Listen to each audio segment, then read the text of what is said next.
Seguimos avanzando en Directo América de France 24 para traerles todas las noticias internacionales. Yo soy Rodrigo Sedano, acompáñenme.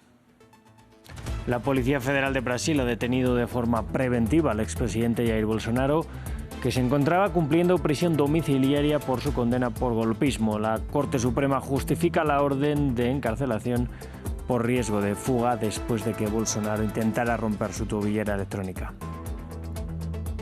Y la cumbre del G20, de la que Estados Unidos decidió ausentarse, abrió este sábado en Sudáfrica. Los líderes presentes adoptaron una declaración unánime que aborda la crisis climática y otros desafíos globales. La Casa Blanca la calificó de vergonzosa, pese a ser consensuada por el resto de países presentes. Y Ucrania anuncia que conversará en los próximos días con una delegación de Estados Unidos en Suiza para intentar cambiar el plan elaborado por la administración Trump favorable a Rusia. El presidente estadounidense dio a Volodymyr Zelensky hasta el jueves para aprobar su respuesta.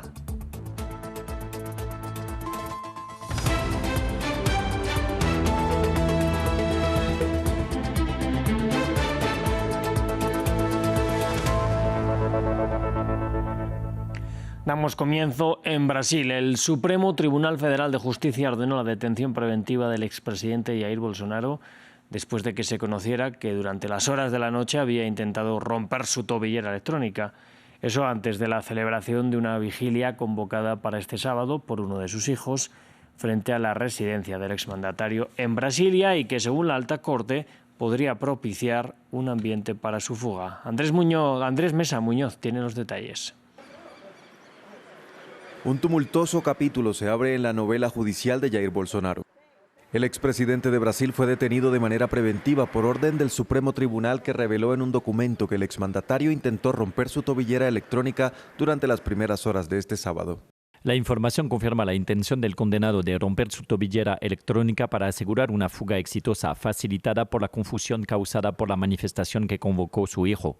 El documento se refiere a una movilización convocada por su hijo Flavio Bolsonaro para este mismo sábado en las horas de la noche, justo al frente de la entrada del condominio donde se encontraba detenido el expresidente, a la espera de iniciar una condena de 27 años de cárcel por intento de golpe de Estado.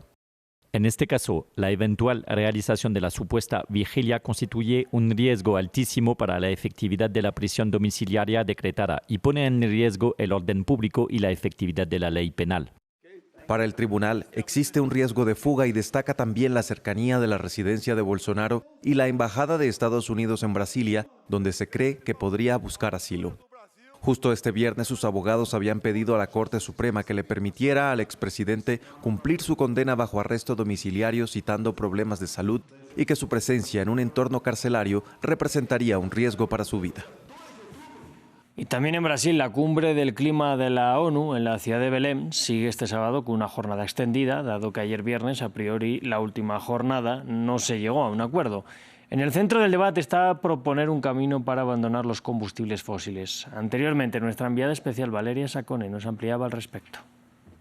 Pues sí, ayer el día terminó con mucha insatisfacción por parte de varios países de la Unión Europea y de la comunidad científica por la falta de mención a la eliminación futura de combustibles fósiles en el último borrador que se había preparado.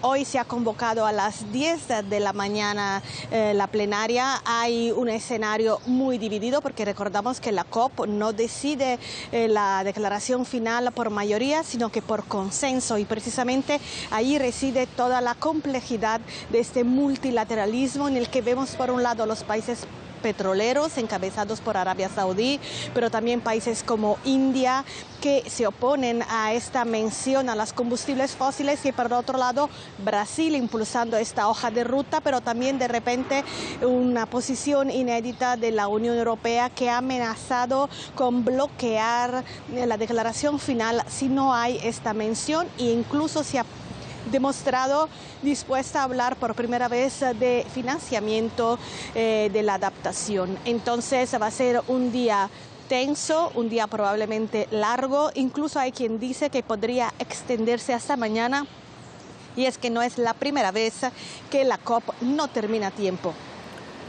La cumbre del G20 inició también este sábado en Johannesburgo. Sudáfrica es el anfitrión del evento e insistió en su discurso de apertura en no restarle importancia al encuentro, mientras que los Estados Unidos de Donald Trump decidieron boicotear la conferencia. Una declaración que destaca la importancia del multilateralismo fue también adoptada por los líderes presentes. El evento se centra en las prioridades de los países en desarrollo y debería estar también marcado por la guerra en Ucrania. Vamos a ver el informe. Johannesburgo se convirtió hoy en el centro de la diplomacia mundial con el inicio del G20. El presidente sudafricano Cyril Ramaphosa inauguró esta cumbre que se celebrará hasta el domingo. La mayoría de los líderes mundiales están presentes a esa conferencia, la primera que se organiza en suelo africano. Pero hay una ausencia notable. Estados Unidos, su presidente Donald Trump, decidió boicotear el evento y acusó sin presentar pruebas a Sudáfrica de cometer un genocidio contra las personas blancas. En este contexto, el presidente sudafricano pidió no restarle importancia al encuentro y defendió el multilateralismo. The G20 underscores the value of relevance. El G20 subraya la importancia del multilateralismo, reconoce que los desafíos a los que nos enfrentamos solo pueden abordarse mediante la cooperación, la colaboración y la asociación. Through cooperation, collaboration and partnership. Este G20 centrará sus prioridades en los desafíos que enfrentan los países en desarrollo con 3 ejes principales: la sostenibilidad de la deuda para los países de bajos ingresos, el financiamiento de una transición energética justa y una explotación más equitativa de los minerales críticos. Sobre estos temas, según el portavoz del presidente Ramaphosa, la declaración conjunta del G20, resultado de meses de negociaciones, fue adoptada por unanimidad.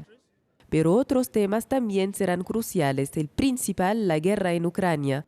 La presentación por parte de Estados Unidos de un plan considerado favorable a Rusia debería dominar los debates de estos 2 días. Hablamos ahora del plan de paz de Estados Unidos para Ucrania, que sin embargo no es el plan que esperaba Ucrania. Kiev va a intentar renegociar el texto con Washington después de haber recibido con decepción y preocupación la propuesta de 28 puntos. Esta prevé que Ucrania ceda territorios y renuncie a entrar en la OTAN, 2 condiciones inaceptables para Kiev. Por su lado, el presidente ruso Vladimir Putin dijo que la propuesta es una buena base, pero quedan puntos por negociar. Nos lo cuenta William Gassou. Ucrania está enfrentando uno de los momentos más difíciles de su historia, según dijo el propio Volodymyr Zelensky. El plan de paz de 28 puntos propuesto por Estados Unidos plantea que Kiev ceda territorios, reduzca el tamaño de su ejército y no entre en la OTAN, condiciones consideradas anteriormente como inaceptables para el presidente ucraniano, que aseguró que no traicionará a su país. La presión sobre Ucrania es ahora más fuerte que nunca. Ucrania se enfrenta a una decisión muy difícil, o perder su dignidad o perder un socio clave, o escoger los difíciles 28 puntos o exponerse a un invierno difícil y otros riesgos. Además, la propuesta de Washington se acompaña de presiones sobre Kiev. Estados Unidos amenazó con suspender el intercambio de información de inteligencia y el suministro de armas si el gobierno de Zelensky no acepta el acuerdo. Donald Trump dio hasta el jueves para aceptar su plan. Tenemos una forma de conseguir la paz. Creemos que tenemos una forma de conseguir la paz. Él tendrá que aprobarla. Por otro lado, el plan cumple con varios objetivos de Moscú, como la no integración de Ucrania en la OTAN o ganancias territoriales en la región del Donbass, Kherson, Luhansk y Zaporilla, por lo que Vladimir Putin afirma ahora que está dispuesto a negociar la paz.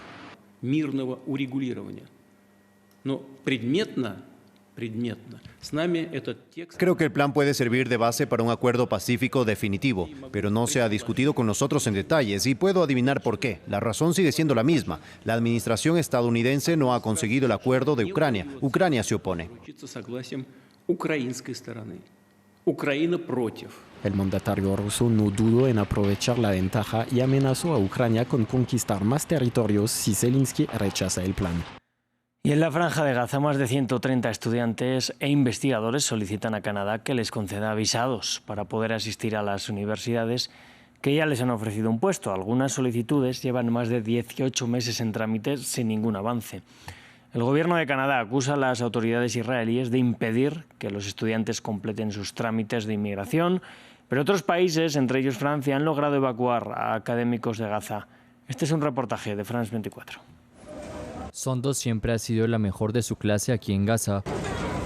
Sueña con convertirse en abogada especializada en derechos humanos y representar al pueblo palestino en la escena internacional. Mis estudios se vieron interrumpidos cuando la guerra destruyó mi universidad en Gaza. En 2024 fui aceptada en el programa de maestría en gobernanza global de la Universidad de Waterloo, lo que me abrió una pequeña ventana de esperanza. Sondos es una de los 130 estudiantes que obtuvieron una beca para estudiar en Canadá. Debían comenzar en septiembre, pero siguen esperando sus visas atrapados en Gaza. Algunos estudiantes perdieron la vida. Las gemelas Dalia y Sally habían sido aceptadas en la Universidad de Waterloo, al igual que Sondos. La universidad declaró que habían muerto en un ataque aéreo israelí el 5 de diciembre de 2024. La conexión desde Ottawa no es lo suficientemente estable como para que la profesora Nadia Abu Zahra pueda hablar con Sondos, pero intercambian notas de voz y videos. Hola, Sondos. Nadia trabaja sin descanso para defender la causa de los estudiantes de Gaza admitidos en universidades canadienses. El Ministerio Federal encargado de facilitar la llegada de inmigrantes a Canadá indica a France 24 que los retrasos en la concesión de visados se deben a los controles de seguridad y a las dificultades para evacuar a los estudiantes de Gaza. Ni siquiera solicitan el estatus de refugiado. La negativa a dejarlos entrar como estudiantes, como investigadores, es incomprensible. Los estudiantes han superado todos los obstáculos, han sobrevivido al fósforo blanco que quema una y otra vez hasta la muerte, han soportado todo tipo de bombardeos que han destruido todas las universidades de Gaza. En uno de los videos que Sondos envió a Nadia, se la ve enseñando a niños en una tienda de campaña. Se oye por encima de ellos el zumbido constante de los drones. Reino Unido y Francia lograron evacuar a estudiantes de Gaza para que pudieran continuar sus estudios. Sondos y otros universitarios de Gaza quieren saber por qué Canadá no lo hizo. Y otro secuestro múltiple ha tenido lugar en Nigeria. Al menos 315 estudiantes, según las autoridades, fueron secuestrados en una crisis de seguridad en el país africano que enciende las alarmas. Este último episodio obligó al gobierno a cerrar 47 escuelas. La misma historia en la misma semana. Nigeria revivió el drama de los secuestros múltiples en escuelas, una crisis de seguridad por la que el gobierno se lleva grandes críticas.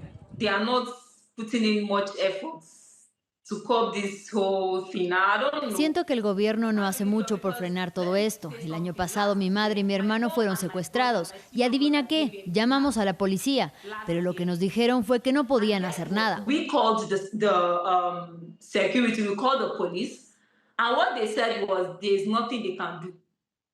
El año pasado pagamos una enorme cantidad de dinero para liberarlos, así que sinceramente no creo en las autoridades. El último episodio ocurrido en una escuela cristiana, pero si Donald Trump ya apuntó que los cristianos en Nigeria están perseguidos e iba a tomar cartas en el asunto, los expertos en seguridad son claros, el crimen afecta a todo el mundo en Nigeria. It's essentially a free-for-all, so Christians, Muslims, or those of other... Los datos muestran que en esencia la situación es la misma para todos, sean cristianos o musulmanes o de otras creencias. El hecho es que la confluencia de factores económicos, políticos, sociales y medioambientales de este país, cuya abrumadora mayoría es religiosa y étnicamente diversa, hace que existan condiciones previas para que se produzca la violencia. Ningún grupo ha reivindicado los secuestros, pero los expertos apuntan que se trataría de grupos de delincuentes armados hasta los dientes. La oleada de secuestros obligó al gobierno a cerrar 47 escuelas. Y en Francia, los diputados de la Asamblea Nacional rechazaron casi por unanimidad el plan de presupuesto del Estado para 2026. Una votación sin precedentes, pues tan solo uno de los diputados votó a favor del apartado de ingresos, por lo que automáticamente quedó sin discutir el apartado de gastos. El proyecto inicial fue enviado al Senado, sin embargo el escenario aumenta la presión sobre el débil gobierno de Sébastien Lecornu. Pues así nos vamos a despedir. Yo les invito a que sigan aquí con nosotros en France 24.